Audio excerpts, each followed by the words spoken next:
Hi, my name is Jeff and I'm an occupational therapist. And on this OTDUDE channel, today I'm going to be talking about how to get up from a chair. And a question that I often get from my patients in the hospital is, well, Jeff, why would I need to basically learn this or be able to do this when someone else can help me, like my spouse at home? And while this may be true for some people, it may not necessarily be true for everyone. And even for those who may get help from their family members at home, they may have other responsibilities, like they may have to run errands. So there may be instances where you may be home alone, for example, and you want to maybe get up for the bathroom, or maybe you need to feed your cat or something. Here's how to get up from a chair.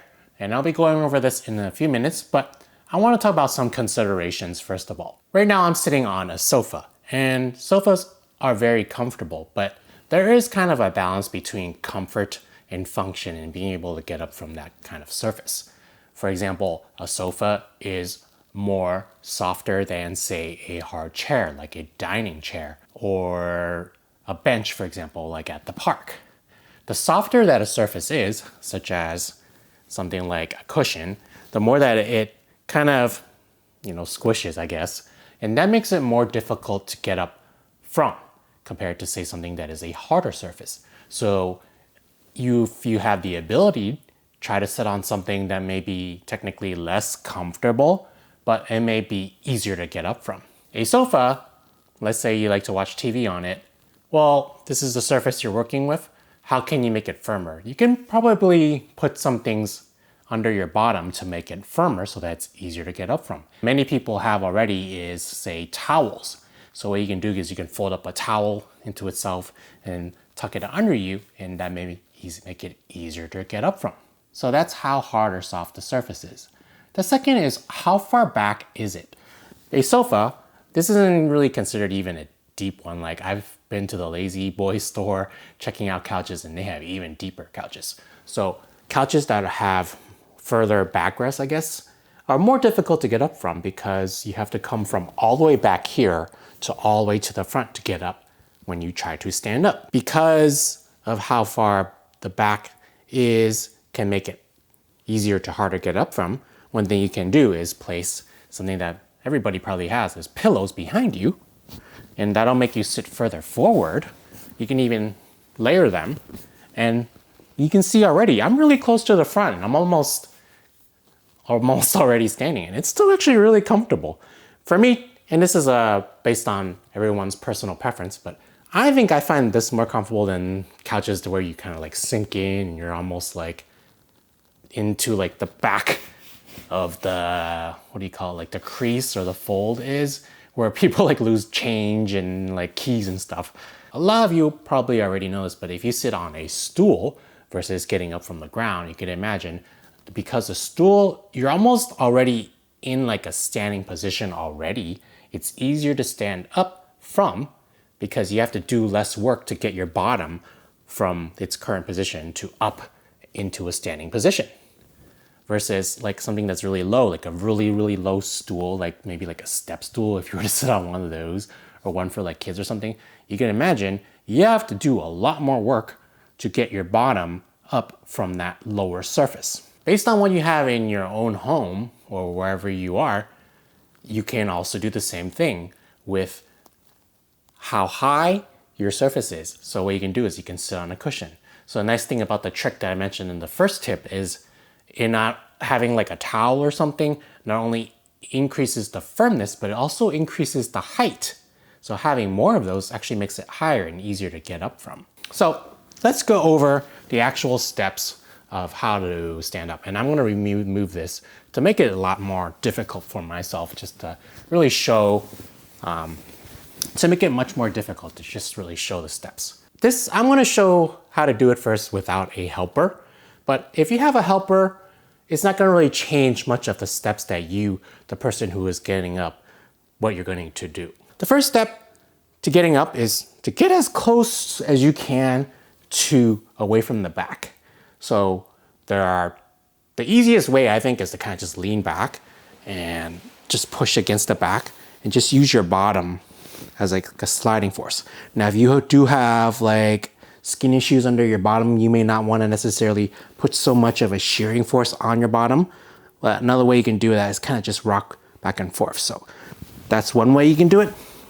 The second way that I'm talking about, in which for those of you who may have more sensitive bottoms, is you can kind of lean to one side and relieve pressure off your bottom to that side that's like not making contact with the surface, and then just kind of shift forward, like scoot forward. And then do the same thing on the other side. I lean towards this way, my bottom is in the air, I kind of scoot forward. And you see I'm really close to the surface. You want to pay attention to where your feet are located. So as you can imagine intuitively, if my feet are like in front of me, that's gonna make it really hard for me to get up. Like my legs are gonna be in my way and it's gonna work against me. Conversely, if my heels are like basically making contact, I'm like literally touching the back of my heels against the couch, that's where you wanna be to make it the easiest possible to stand up. So sliding forward and putting your heels making contact with the surface. If you're sitting on like a chair, for example, you may have nothing making contact with your heels. So you can even bring your feet even further, so much so that your heel may be like almost like under your bottom, like directly under it, because there's nothing blocking the back of your heels. And next, and this is the key, we say in therapy, nose over toes, because a lot of people who have a fear of falling when they try to get up is they kind of go against intuitively what they should be doing, and that's moving their body forward. You don't want to stand up with your back like way back here and your head way back here. You want to lean as far forward as you can. And if you actually pay attention to me standing up right now, the more I actually lean forward, the more I'm actually almost standing. I'm basically standing up just from leaning up.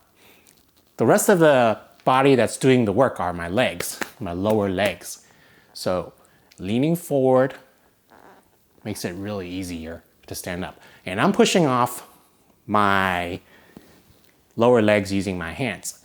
But if you have like a armrest, that makes it even easier. So what you want to do is lean forward and then just push off. And that's how you stand up.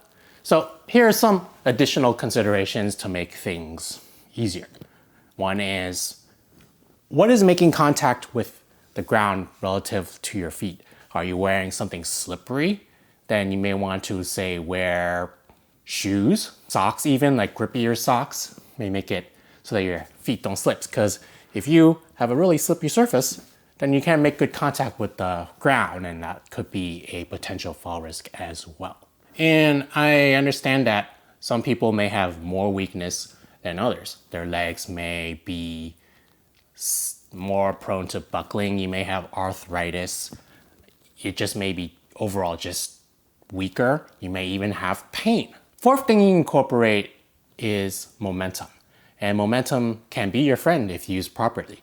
And you know how in rocking chairs, you go rocking back and forth? Basically, you want to time it so that when you are rocking forward, you're almost standing up. So what I would do, if I were to use rocking and momentum, is just rocking back and forth.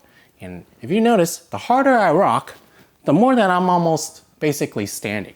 So what I can do, and this is a good thing you can time with your caregiver or your helper who's helping you, is you can both rock back and forth to stand up in sync, like you're both dancing together. So I'm gonna get up on 3. So 1, 2, and 3. Another tip I will give to end this video is, instead of pushing off on the surface, having something to pull is another potential advantage. You can think of like a grab bar or like a handrail. So the key is to have something sturdy. So like if I had, let's say this baby chair here thing, let's say it's, actually this is pretty sturdy. So I'm gonna move it closer to me. Basically, you want to use more leverage. So this is pretty sturdy, actually. I would trust this. It has a nice sturdy base. If it can hold a baby, it can probably help me to stand up, right? So I'm going to have one hand on this sturdy surface and another on this one because this is more in front of me, right? So that's why I would naturally have my hand on here versus like crossing over. It gets awkward. So let's make it easier, right? Scoot forward. Make sure my feet are all the way back. I'm gonna put my hand off this one, this armrest to push off of, and I'm gonna use this one to pull. So 1,